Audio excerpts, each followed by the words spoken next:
This video is for section 8.4. We're going to focus on parallelograms, yes, but the parallelogram that we're going to focus on in this video is a rhombus. Plural for rhombus could be rhombi or rhombuses. I might say that from time to time as well. So we're going to focus on rhombuses. This is theorem 8.11. It tells you that the diagonals of a rhombus are perpendicular. Here's what that means. These two diagonals cross at a right angle. So these four angles right here are all right angles when you know the shape is a rhombus. Perpendicular has nothing to do with their lengths. Remember, in the last video, we talked about rectangles having congruent diagonals. These diagonals are definitely not congruent. Look how the shape is slanted. That makes a longer diagonal and a shorter diagonal. So the lengths of the diagonals are not the same in a shape that is only a rhombus, but the diagonals are perpendicular. So we know these angles are 90 degrees.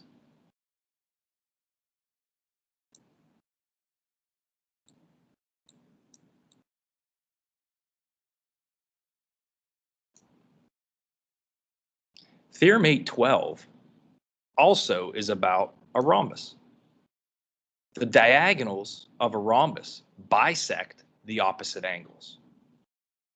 So this diagonal is going to bisect these opposite angles. These are the same. And also, because the opposite angles of a parallelogram are congruent, all four of these angles match. So whatever this measure is, you know it matches these other four, or these other three, these four total. Same thing happens over here. This diagonal is going to bisect these opposite angles, so these two pieces match these two pieces. So in a rhombus, we know these angles are 90.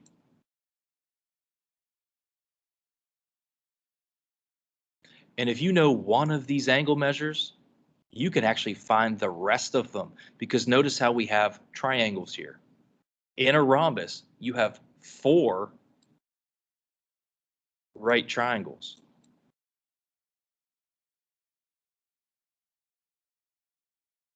And to actually go a little bit further, look at the four right triangles.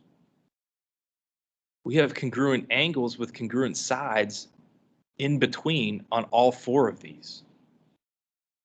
So these are four congruent right triangles. That's really important. So if you know one little piece over here, you can transfer it to all of the other three triangles.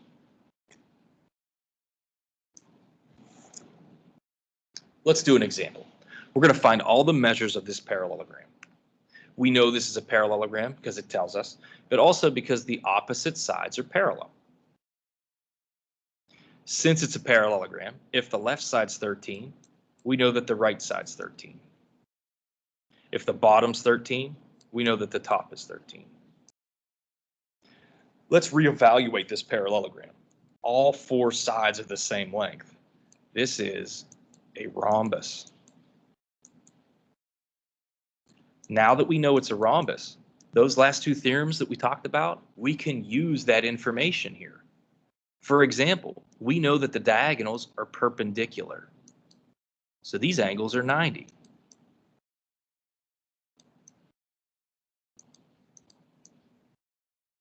Also remember that these four right triangles are congruent right triangles. So these angles are the same because these diagonals bisect the opposite angles. So we know that these measures are 67 degrees.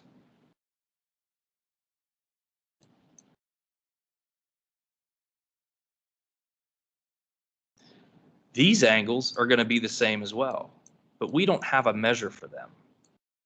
But we could find it. Focus on any of the right triangles. If that's 67, you know that this guy has to be 23. 67 and 23 make the other 90 degrees in this triangle. So these are all 23-degree angles.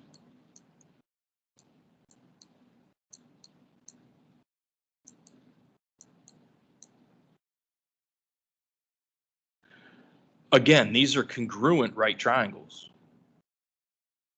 If that's 12, this is going to be 12. Reason being, these diagonals bisect each other. Remember, we talked on the last slide, the diagonals aren't congruent to each other, but it's still a parallelogram, so they're still going to bisect each other. So this piece is 12. Now, we haven't talked a whole lot about this, but each of these right triangles looks like this. We are going to get to this in this chapter, I think.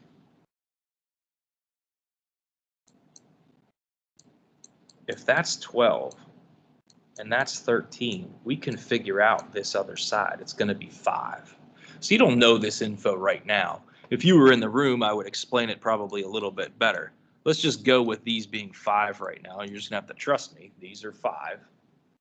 And we'll talk about this concept in the future.